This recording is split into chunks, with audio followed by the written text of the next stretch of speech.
I don't know when I first began to build the wall. I suppose it was when it occurred to me that I could keep people out of my life by building a simple wall. The wall would be a kind of boundary, a kind of protection. At first, the little wall was only knee-high. It was really quite attractive, made of native stones I had found in my life.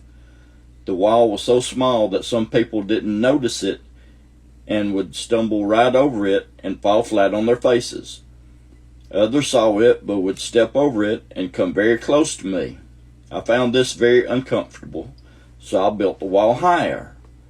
The higher wall was really much better, but I found that some people would come and rest their arms on the wall while they talked to me. Some stayed too long, and some were not my kind of people. And even when I edged the top of the wall with sharp stones, they didn't even seem to notice. One day one of them vaulted over the wall and stood right inside. This really made me angry, so I decided to build the wall higher. As I continued to build, I became more and more self-sufficient, and soon no one could see in or out. But then I realized that no one had stopped by to talk for some time. Some walked by, not seeming to notice me or my wall. Others stood sadly by and watched me build. I thought, they're really jealous of my wall, and I resented them, all of them. Some of my stones were so dear to me that I polished them carefully several times a day. Then one day I realized the wall was so high that I could no longer saw or heard anybody go by. "Is anyone there?" I yelled. There was no answer. It was dark and the air smelled bad. I stayed there a long time. It was quiet and dark and lonely.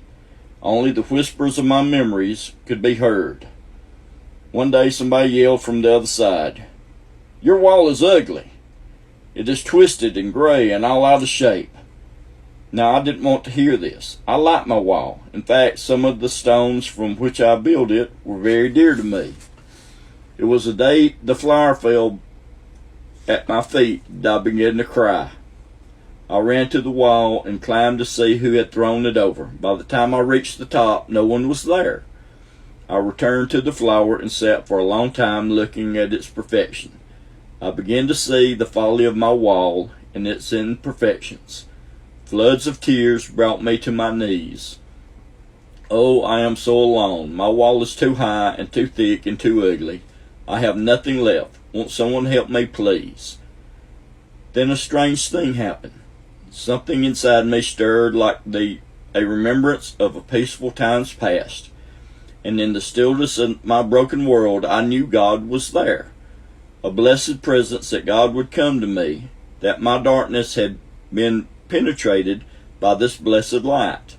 I stood in the joy of this presence. I knew that God had watched me build my wall, and that God had waited patiently for me to see if it was really a selfish waste of time.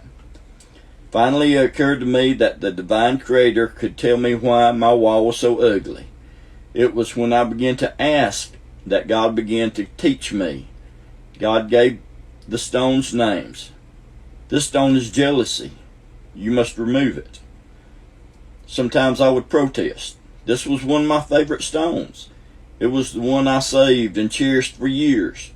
But when I was finally ready, God helped me remove that stone, and so it went through stones named envy, disillusionment, resentment, childlessness, stubbornness, and sometimes with God's help, sometimes with the help of strangers. As we removed the stones, the light began to come in. I even felt a hand reaching through a small hole, trying to touch me. Then there was a stranger who walked in one day and told me he had let God tear down his wall. I told him how I suffered so, and that I would never forget how forsaken and lonely I had felt inside my wall. "Yes," he said, "self-pity is a terrible thing." When he left, I found my stone of self-pity in my wall. And what do you know? It was wet with my tears. I dried it off and laid it with the other stones I had taken from the wall. Overwhelmed by all God had done for me and all God had taught me, I stood on the large remaining stone and began to tell anyone who passed by what God had done for me. I was appalled that no one seemed to hear what I was saying. I noticed others working on their walls and ran over to plead with them to stop, but nobody would listen. In my frustration, I lay face down on the stone I had stood upon. It was extremely large and highly polished. It was more than life-size. Do you want the answer to your question? God asked. Raise your head and look at the stone you're lying upon. I raised my head and caught my breath, for I saw my own reflection in this massive stone. Suddenly I knew the stone's name. Pride. Quietly we removed it. Then God said a strange thing. Now we must go. I will go with you, and yet I will stay here.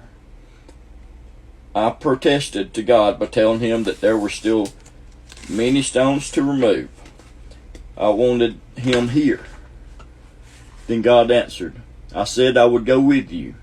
Do you remember the flower that fell at your feet? The hand that came through the hole to touch you? The stranger who showed you your own self-pity?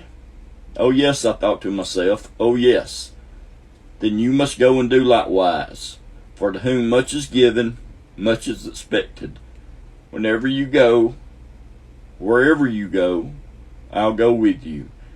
And whenever you come back here to be tempted, or to remove more stones, I'll be here for you. And so I went out. I saw the walls of others, and when I could, I threw a flower over, or reached my hand through a hole. Those walls were unbelievably ugly. I heard great sobs behind the walls, and my heart ached.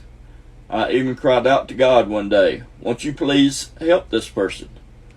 Later I returned to my wall, and God, the blessed presence, was there. Together we removed the stones of fear, mistrust, and indifference. Then God said, now you're beginning to understand love. Without love, the things I have told you would be meaningless. You will begin to live in peace and understanding of all those people around you whom you thought were not your kind. So it was, I went forth, reaching out, sometimes just waiting beside somebody's wall, sometimes tossing a flower, sometimes grabbing a hand through a hole in their wall.